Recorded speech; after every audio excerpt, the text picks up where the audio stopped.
Welcome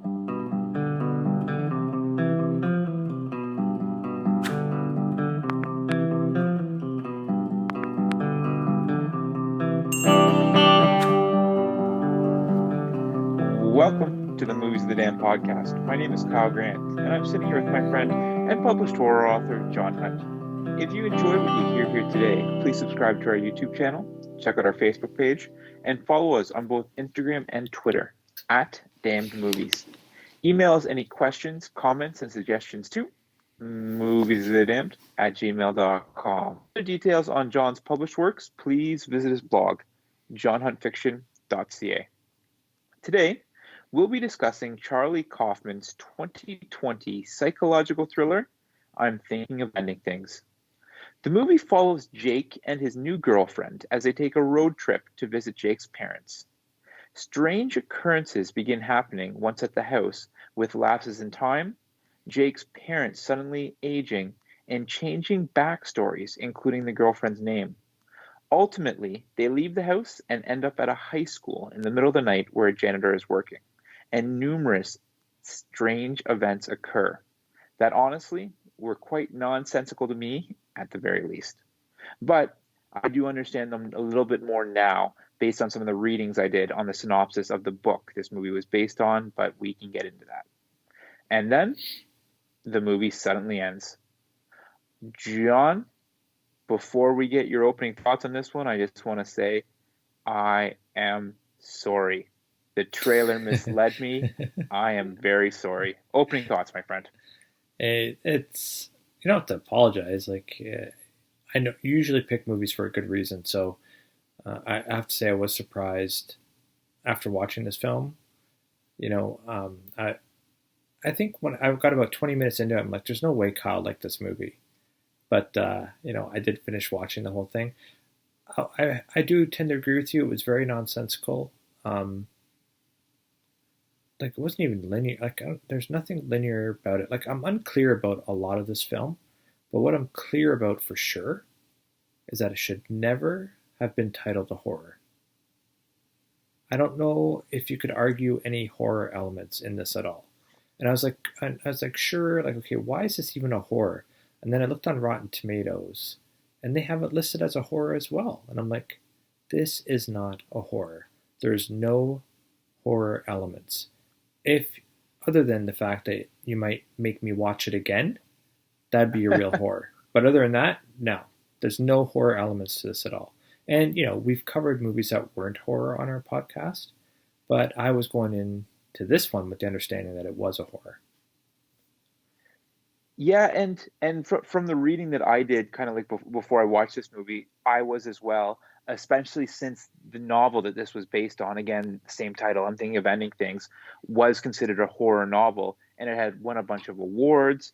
And then obviously I watched the trailer, which again, for any listener out there who's seen the trailer, it does make it seem like a horror type movie, like I kind of said in the synopsis, a psychological thriller as well. But then you really don't get that in this movie at all. You get like a lot of super long, boring, conversational type scenes. Like this wasn't a short movie at all. This was well over 2 hours.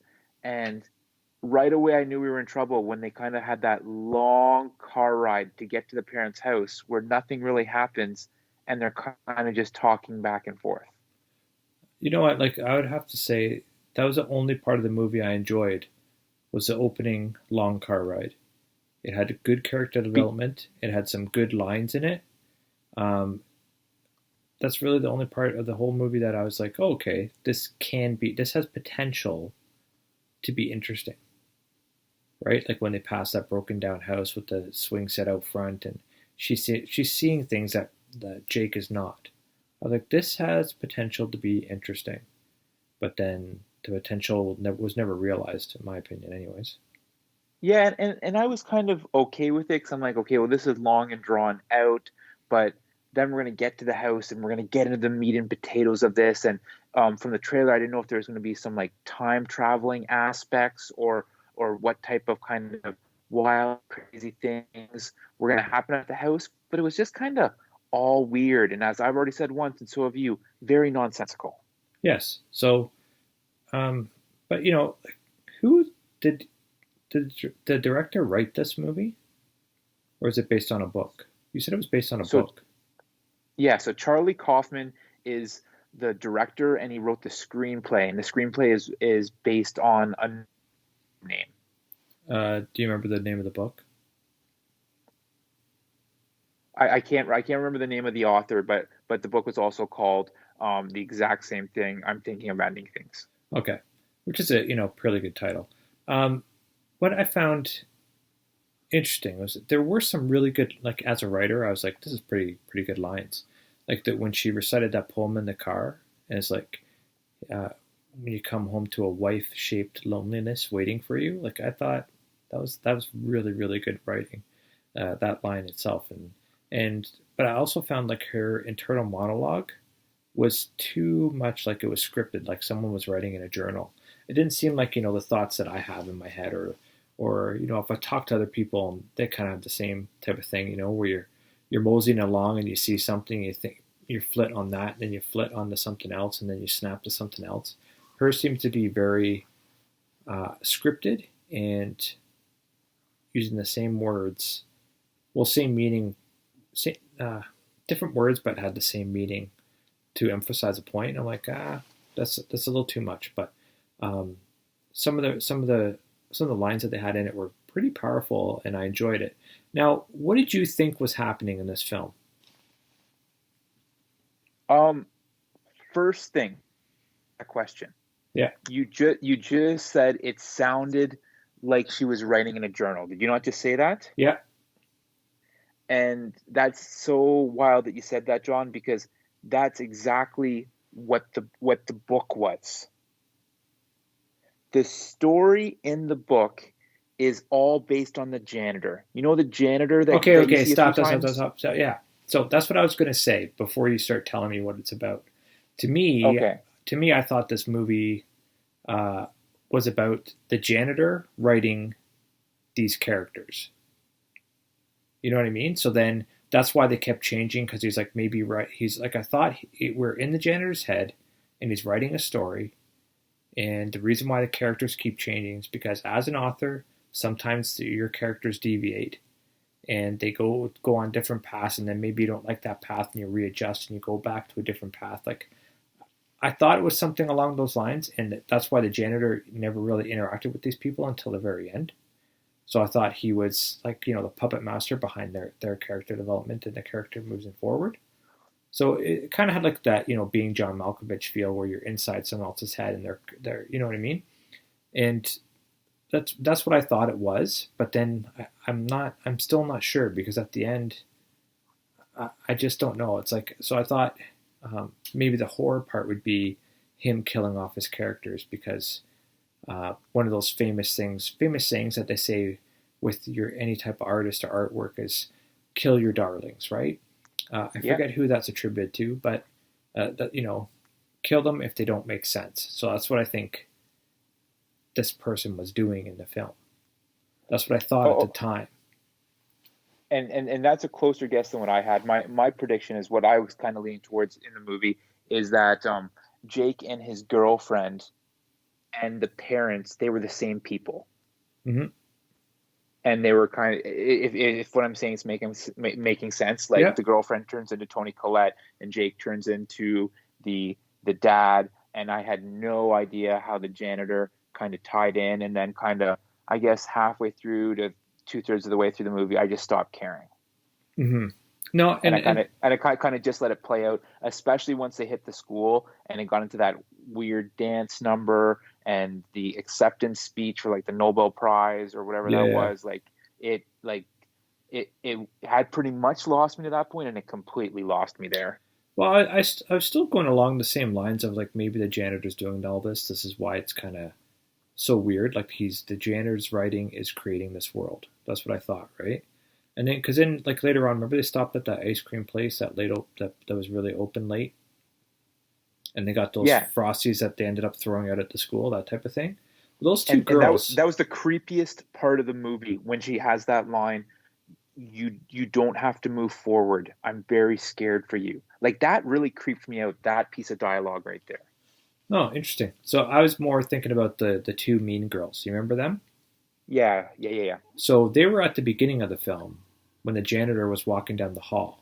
They were standing outside the locker in the school, and the janitor walks by, and then after the janitor walks by, they kind of make fun of his walk. So that's seeing them at the beginning, and then there with um, Jake and Lucy or Louise or whatever character name you want to give her. Um, at the thing, I was like, okay, yep, this kind of ties in with with my hypothesis, right? That the janitor was creating all this stuff because those were the same two characters. And then I thought when because that girl that would made them their ice cream had the rash on her arms, and then when Jake uh, reached for it, he also had rash on his hands. I'm like, oh, maybe these two are mirrors of the of their insecurities. You know what I mean? So I was Yeah. just like, I thought those things were tying in as well. Um, And but then once again, we get to the end and it just goes right off the rails. I'm just like, so, like, I still don't know. And it's one of those things where it's like, you're going to get pushback from people, like, not pushback, but, people that'll say to you, you just didn't understand it. you Okay. didn't get it, man. It was so deep. It was a metaphor. Yeah, but then they can't explain the metaphor. Exactly. Not all of them, obviously, right? But I mean, like for a lot of times, it's like the pushback we got for Lighthouse, right?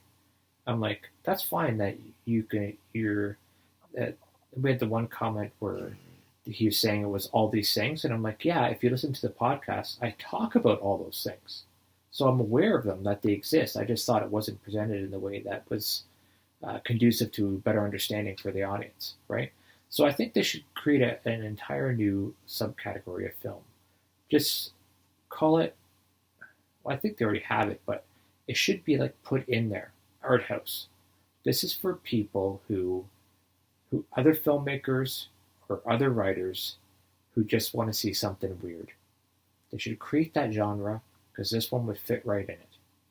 And so Yeah, would you're right. Lighthouse, right? Because like this is not for a general audience. I don't know why this is. It's not. It's I'm not. I wouldn't consider myself a general audience because I watch all sorts of movies and I don't really stick to one genre. Which well, I guess a lot of people do that as well, anyways, right? But I'm just saying, like, there's nothing here of any substance where you're walking away from it feeling like you experienced something. Yeah. I can clearly say I experienced confusion. Oh, That's it. a whole ton of confusion. I experienced remorse. I felt really bad about you having to watch this, and I was watching this with my one buddy that I sometimes watch these movies with, and I was apologizing to him as the movie was going on, and I think at one point he said to me, he's like, "Oh, I guess you're doing this one for the podcast, so we have to keep watching it." Yeah, Like so, so I definitely I would have felt turned that this way, off. Yeah, but confusion in all seriousness is a very good way to describe this movie. Confusion, and then as I've said, and I'm going to keep saying, talking about this, nonsensical. yeah, and it's just odd to me, especially because I we'll talk about it later, but um, when I flashed on the Rotten Tomatoes scores, right? Oh yeah, and yeah, I was and just like I was like, what is going?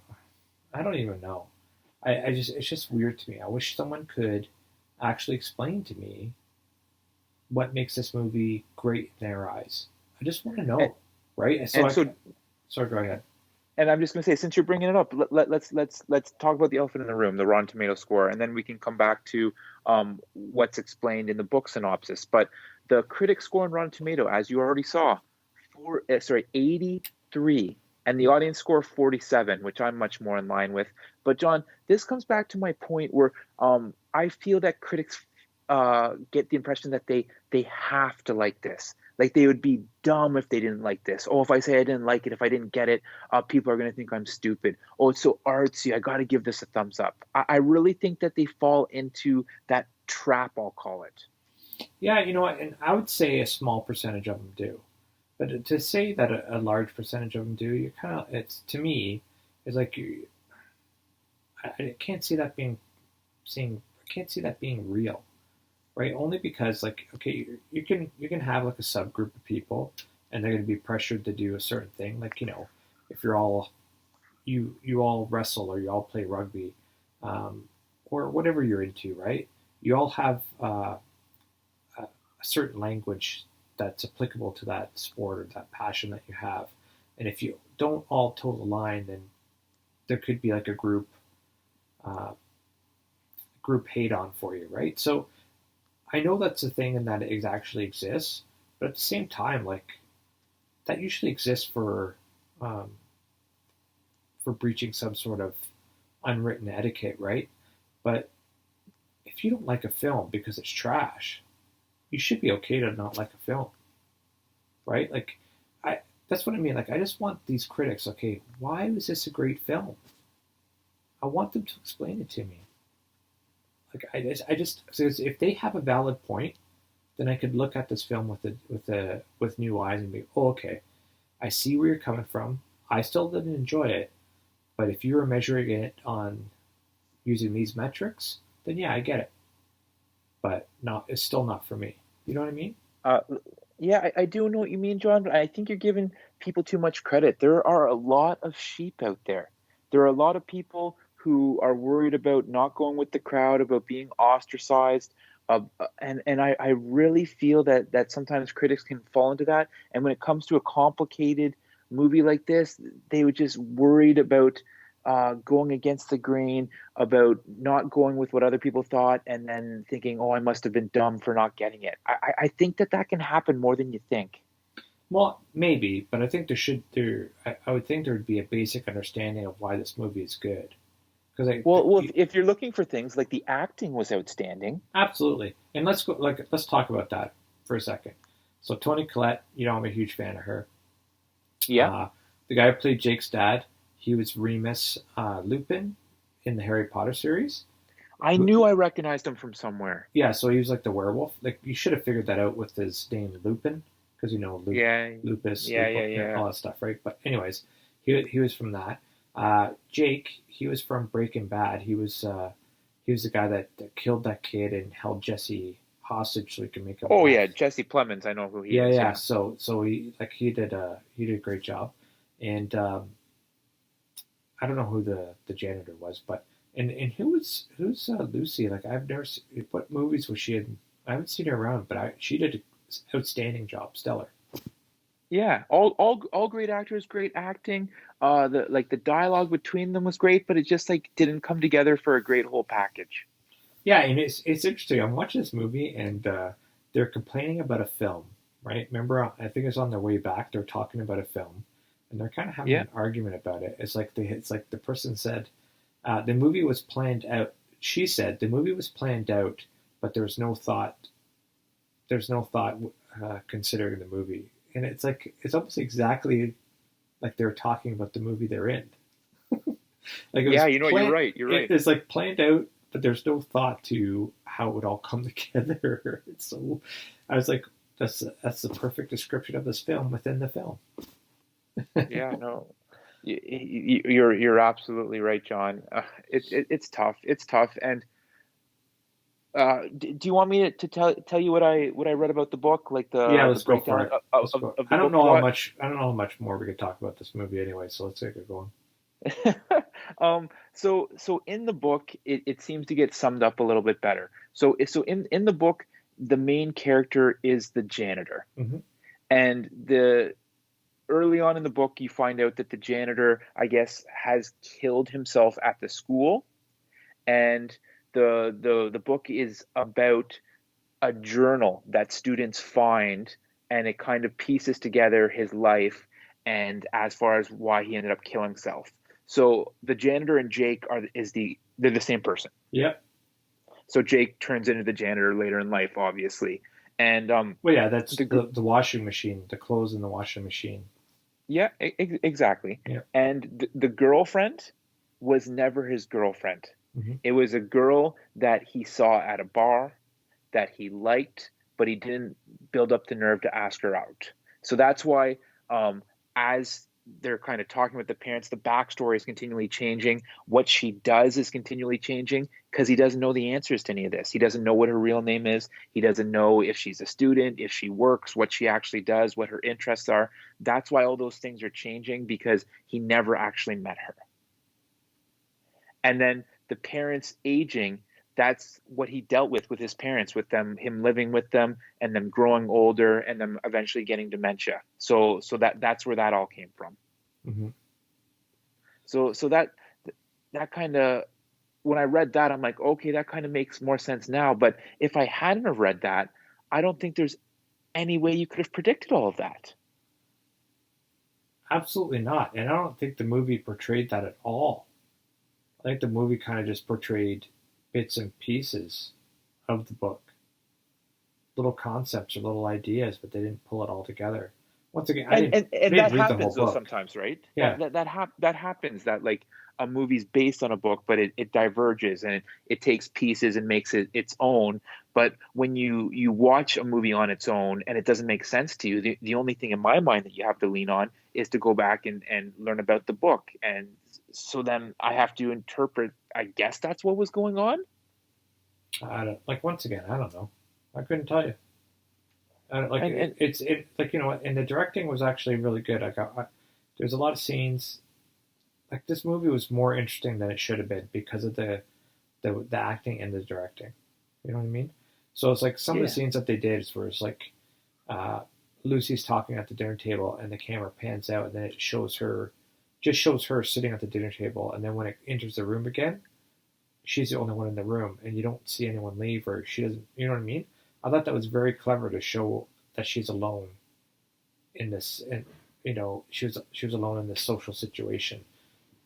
I thought that was a very clever way to do that, and there's a lot of those points throughout the film where I was like, okay, this is interesting to watch, but there's nothing here. There's no substance. There's nothing there, and be like you can people can argue that there is substance to it, but it's like there's no foundation, right? So it's like they have these good characters, they have these good ideas, they have these good sometimes good narratives, good dialogues, but it's not anchored to anything. So there's nothing, there's no central theme, there's no central point where any of it makes sense.